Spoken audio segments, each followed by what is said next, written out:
Do you know, in India, in the lower courts and subordinate courts, we have 3 crore cases pending. And in high courts, there are over 41 million cases pending. And even in the Supreme Court, there are 65,000 cases pending. These are staggering numbers. But amid these numbers, there was one justice, Justice Ranjan Gogoi, who was known for his consistent performance in delivering justice to a time bound manner. In fact, he brought closer to many contentious issues in India. One such is Ram Janambhoomi case, and then NRC in Assam. Though his verdicts are now being debated for its fairness or lack of it, and added to that has been this suspicion or cynicism over Indian judiciary, whether it can withstand the political pressure or whether it's neutral or not. Recently, Justice Gogoi has made his transition from judiciary to legislature, and he now has a different perspective about judiciary or about legislature. And today we are lucky that he will share with us that perspective. And it's an opportunity to ask him to crystal gaze into the future of Indian judiciary. So may I request Justice Gogoi to talk to us about what he thinks should be the roadmap of Indian judiciary. You could speak from the dais, podium, or you could speak from the chair No, also. Kaushik, I think I have something different in mind. I had a speech prepared Yes, for sir. about 10 minutes. Yeah. I don't think I'll read out that speech. So you'd like me to ask the questions? No, let me say something Yes. to the audience, and then you can interact with me. Sure. There's been just a sudden change of mind. I keep changing my mind. How important the judiciary as a constitutional body is concerned, perhaps need not be emphasized. You want a $5 trillion economy, but you have a ramshackle judiciary. What is your opinion of your judiciary? Not very positive?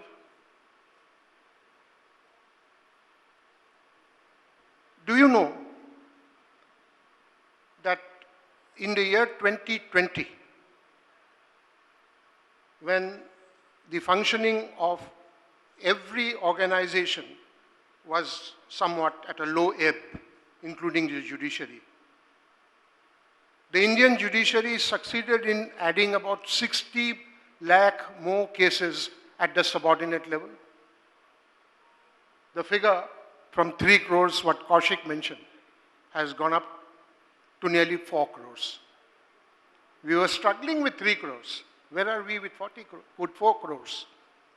The figures in the High Court has gone up by about 3 lakhs, and in the Supreme Court by about 6,000-7,000.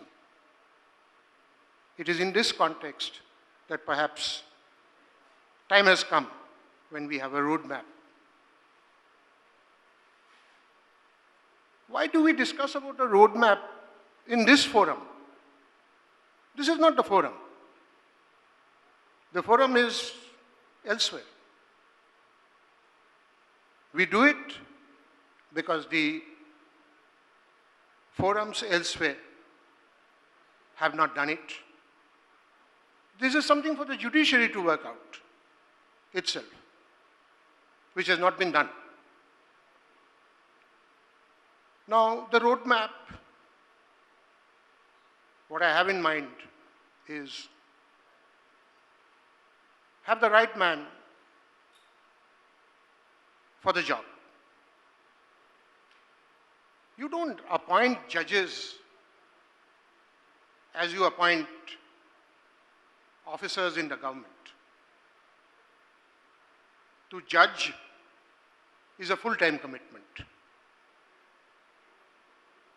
It is a passion. There are no working hours. It's a 24/7 job. You wake up at 2 o'clock in the morning, remember a point, go, jot it down.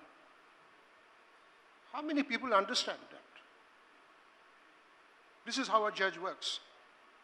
In a country of over 2 million lawyers, about 18 to 20 lakh is the lawyer population.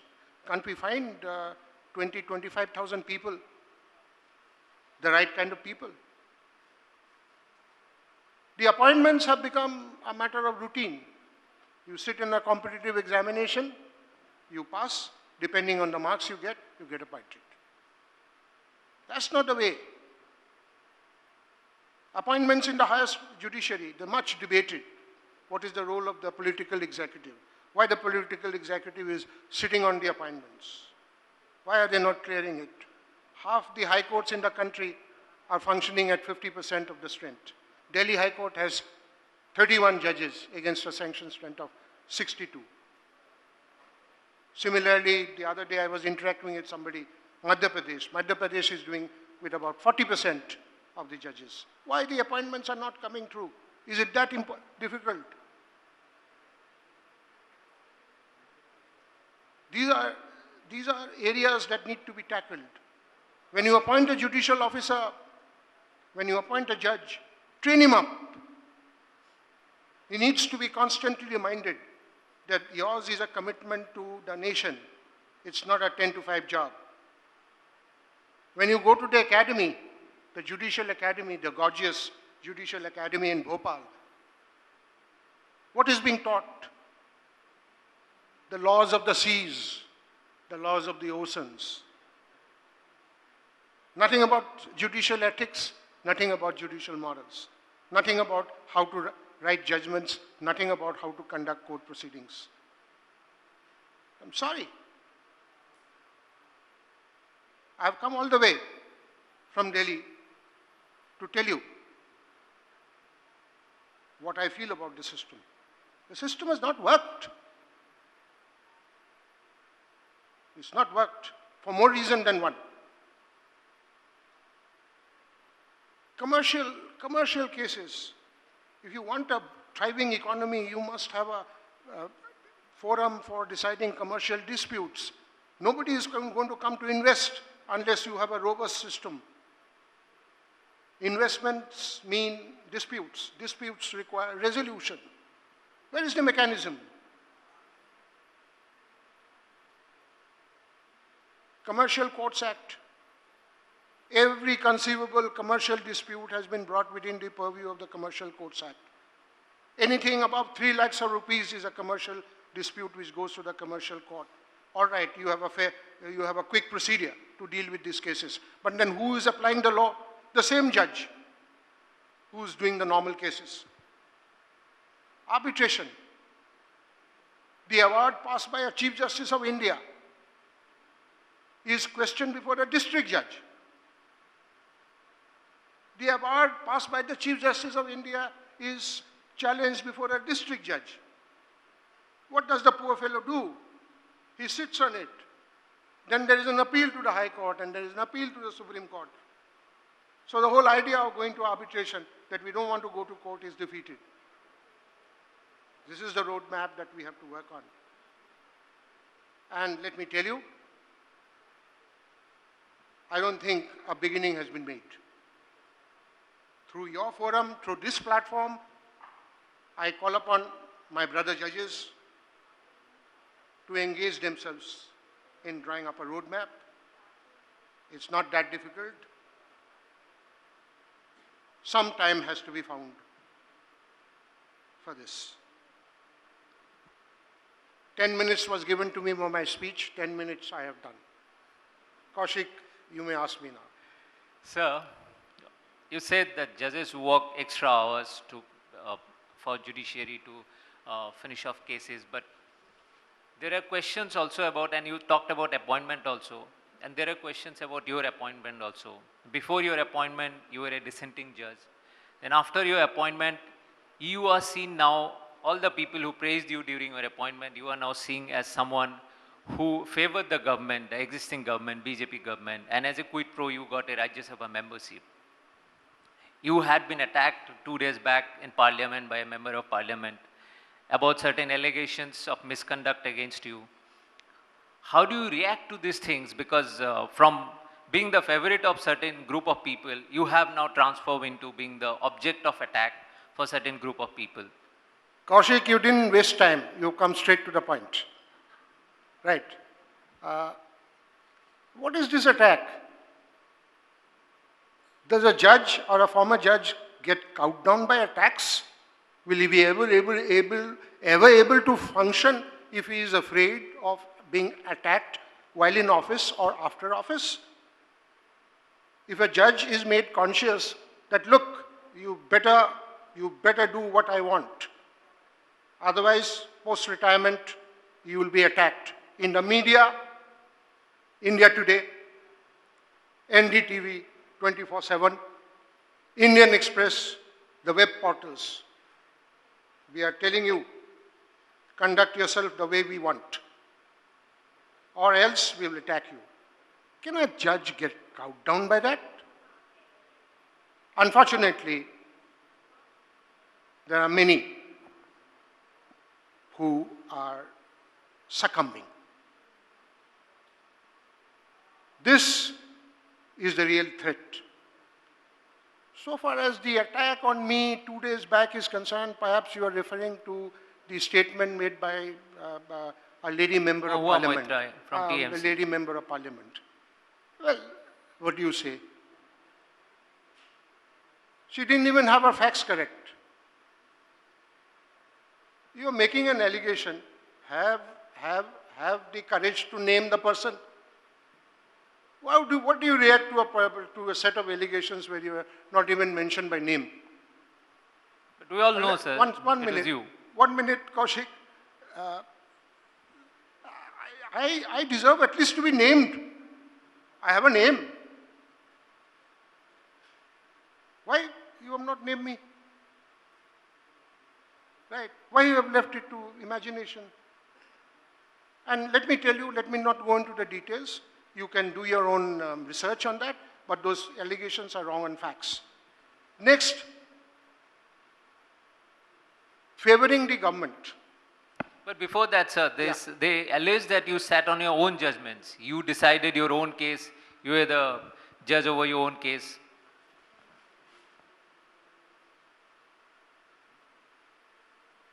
What case? The allegation of sexual misconduct. There you are. No discussion of the judiciary is complete without a reference to that. If you want to discuss the Supreme Court, if you want to discuss the Indian judiciary, there must be a reference to that. What case did I decide? Who constituted the 3-member committee? Did I constitute? On day 1, I handed over the file by an order in writing. Justice Bobde, the present Chief Justice, the senior most judge, will deal with the matter from now on. It is he who constituted and reconstituted the committee with the approval of all the judges. The committee was the prescribed committee under the in-house procedure.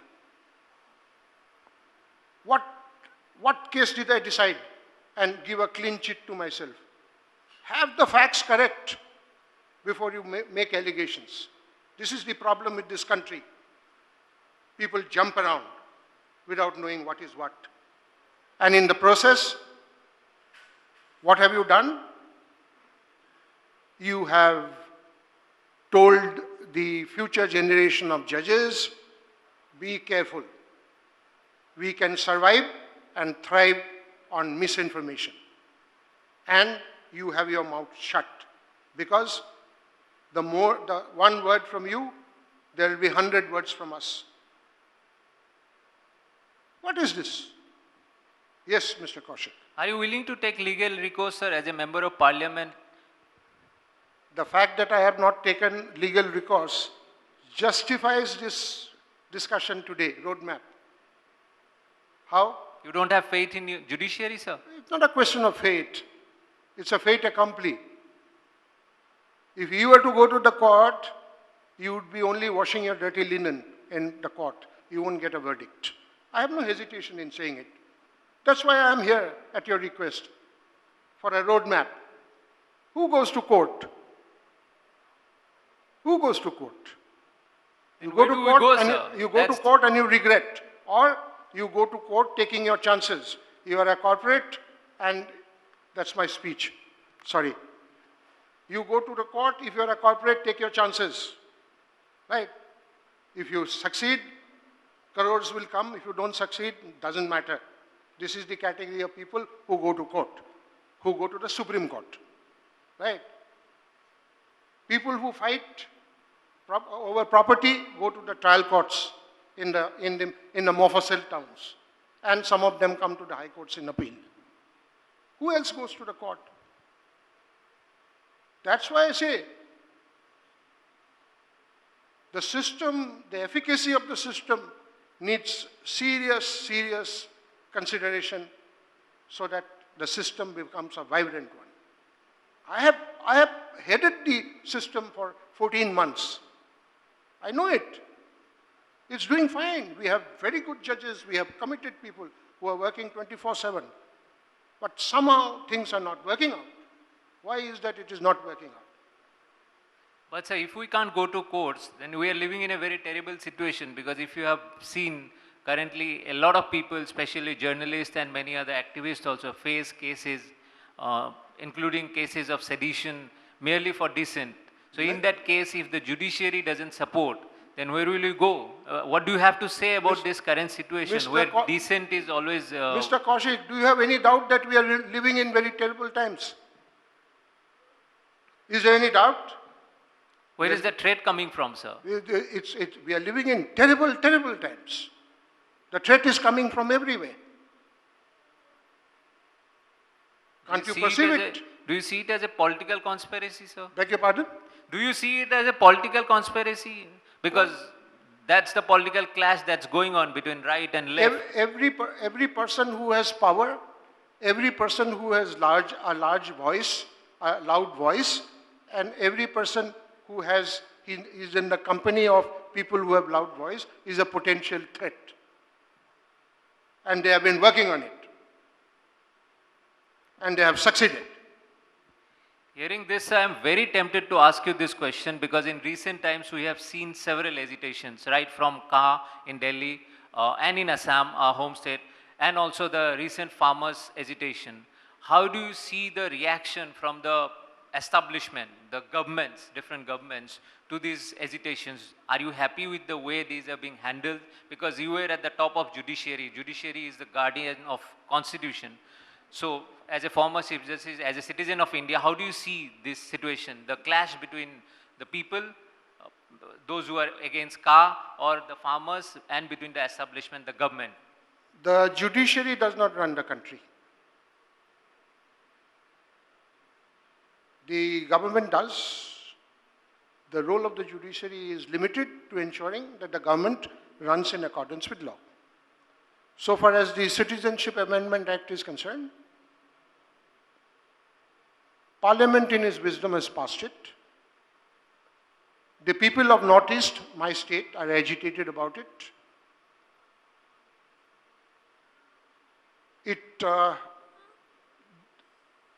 It kind of has given rise to serious concern in the minds of people, because the threat to the very existence of the Assamese people as a race has come.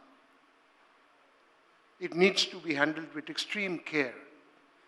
Otherwise, a part of the country which has got a very thin connection with the rest of India, the chicken's neck above Bangladesh is only 13 kilometers, right?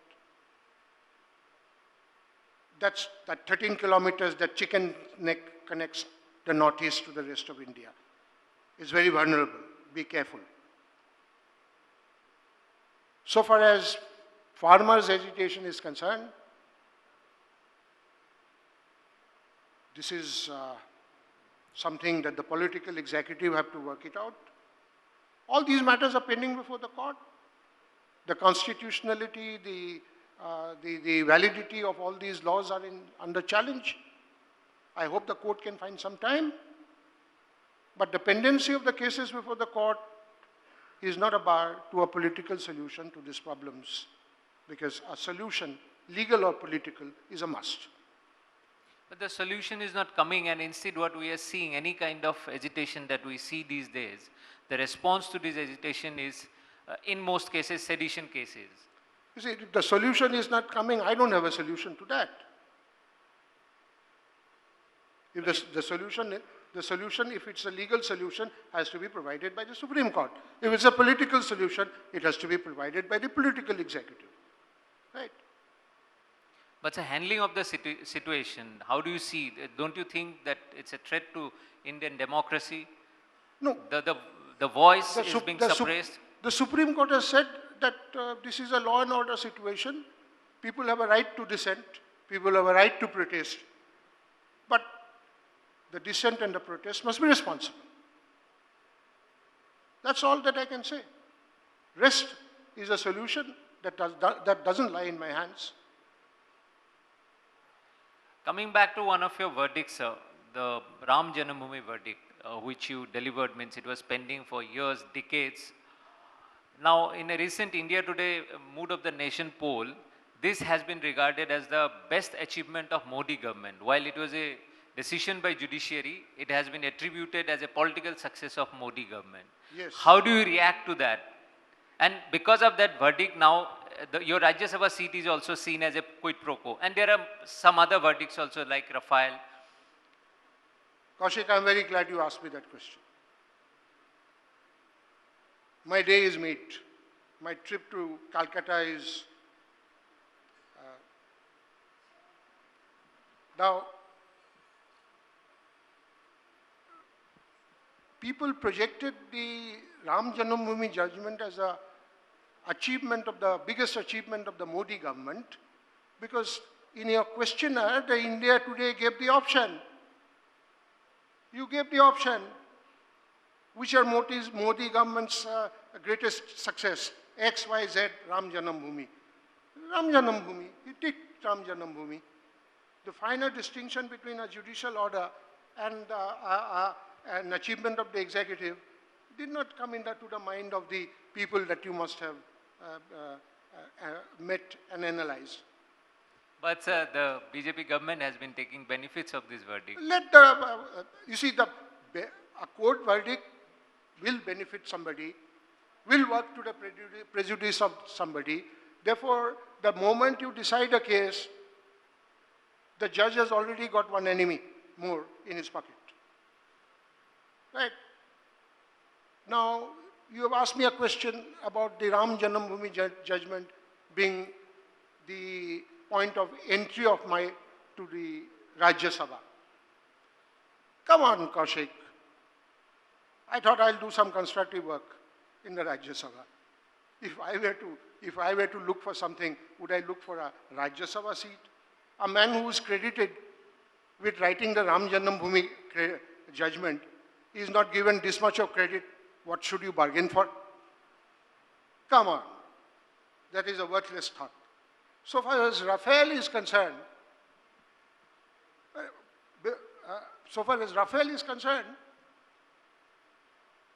it's very simple. In an aircraft procurement contract, do we apply the same parameters that are applied in award of a building contract? Right? When the state gives a building contract, the action of the state is to be judged on certain parameters. Would the action of the state be judged on the same parameters in case of an aircraft acquisition? I said no. The parameters would be far more stringent. That is the Rafale judgment. What is this seal cover procedure I am supposed to have invented? I did not give the details to the lawyers. Of course I did not. I did not for a good reason.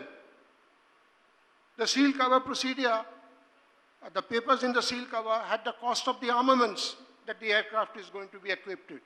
How could I make it public? If I make it public, tomorrow the enemy will come to know what armaments are there in the Rafale aircraft. And then Pakistan would laugh at the Supreme Court of India. It's easy to talk, difficult when you sit in the Chief Justice's chair.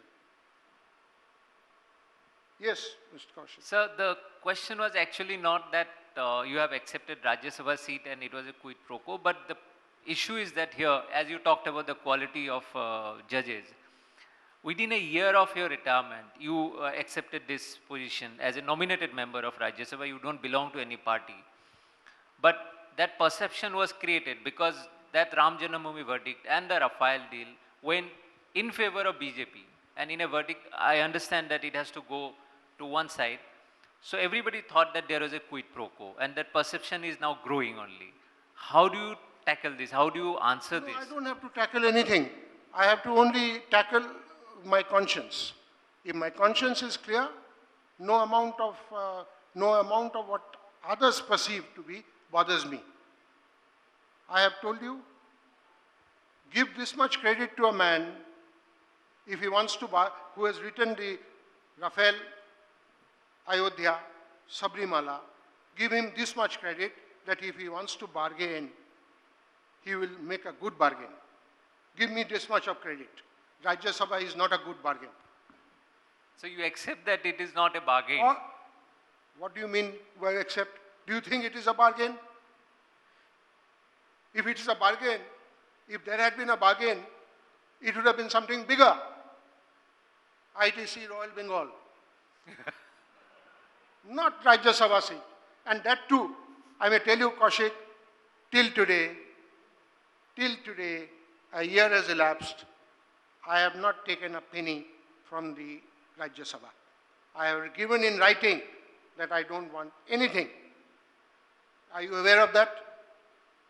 Are you aware of that?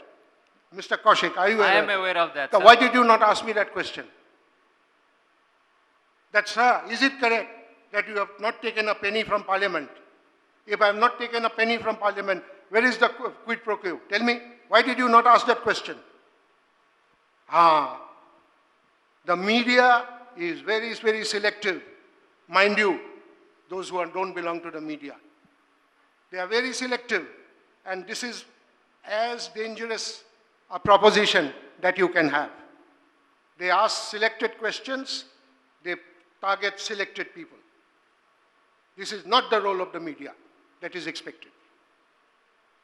But sir, we see that judiciary also has to take the blame, because why these perceptions grow is because at times we hear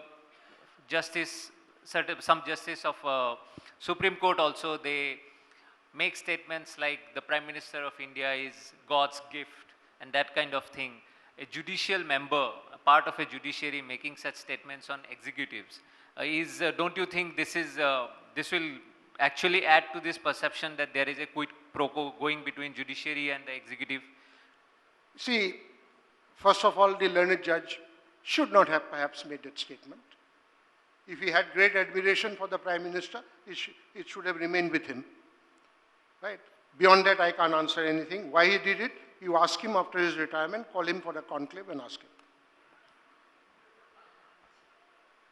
him. But a statement that the Prime Minister of India is a great man doesn't show any quid pro quo. But sir, I'm again tempted to come back to that car issue, because you hinted at the situation in the chicken neck that Assam will face a trouble. Because some days back, a year back, some activists made a statement that the chicken neck would be severed from the rest of the country, and it made big headlines. Now you have made some similar statements, so there could be confusion. I have not made it. That's why I'm coming to that, sir. I have not made any such statement. That's why I'm coming to that, sir. Don't think, misquote me. do you think, sir, as an Assamese, that Ka is an existential threat to the existence of Assamese identity? See, Ka has been enacted as a law. No matter how much you feel that this law was not necessary, is not going to help things. The only way you can get rid of that law is by a repeal or by a court declaration that it is invalid. Correct? But there are sufficient cushions to take care of. For instance, Clause 6 of the Assam Accord, which provides for protection to indigenous people. What has the government done about it? Nothing. Now that I have said that the government has done nothing, and I have criticized the government, are you convinced that I am not a pro-BJP judge? Are you now convinced that I am not a pro-BJP judge? I'm not supposed to make statements in public forums, sir, because I'm a journalist. My But, job is to you ask see, questions, not my- to give my opinion. My problem is that I keep asking questions to journalists and I don't get an answer. Because we are supposed to ask the question, sir.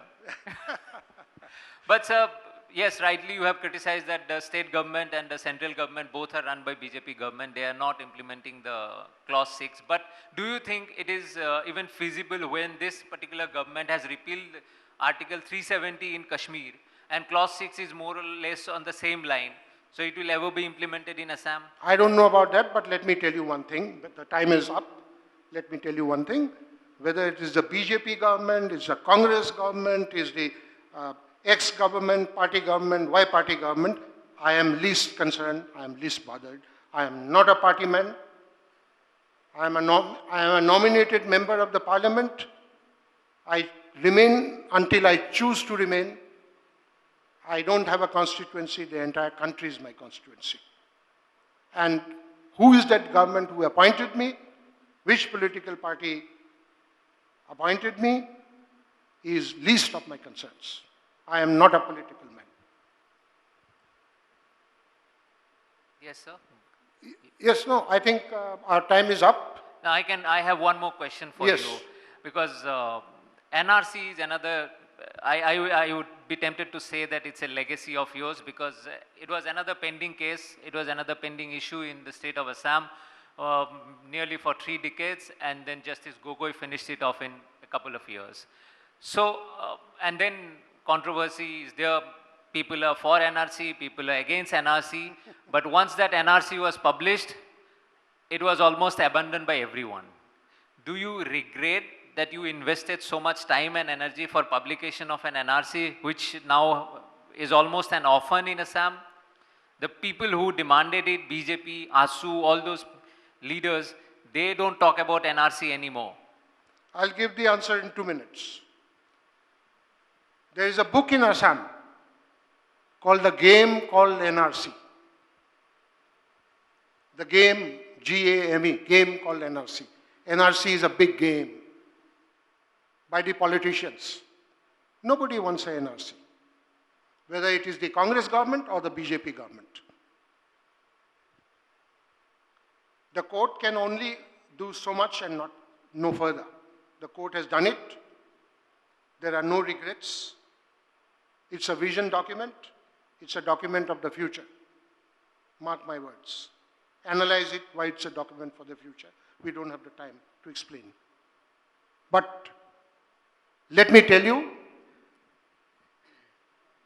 the NRC is a game. The migrants are told, the illegal migrants are told, we will protect you, vote for us.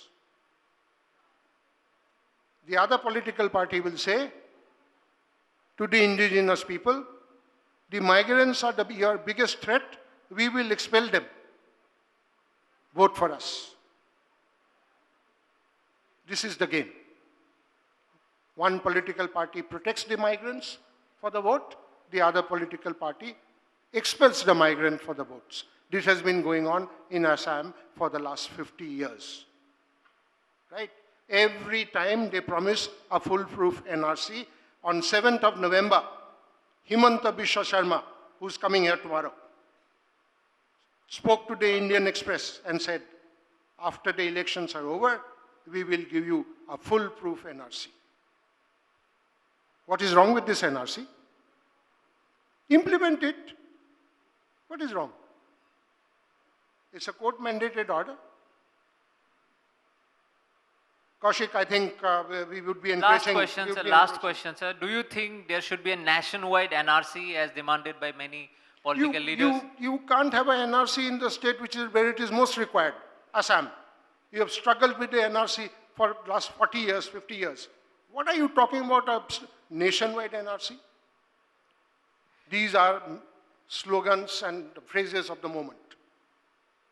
You have an NRC in Assam, do it. Implement it. Why are you going somewhere where there is no NRC? Justice Gogoi, thank you so much for being so candid with us. It is really an honor having you here.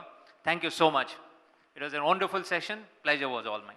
Thank you. Thank you, the India Today group, for the great privilege. I am indebted.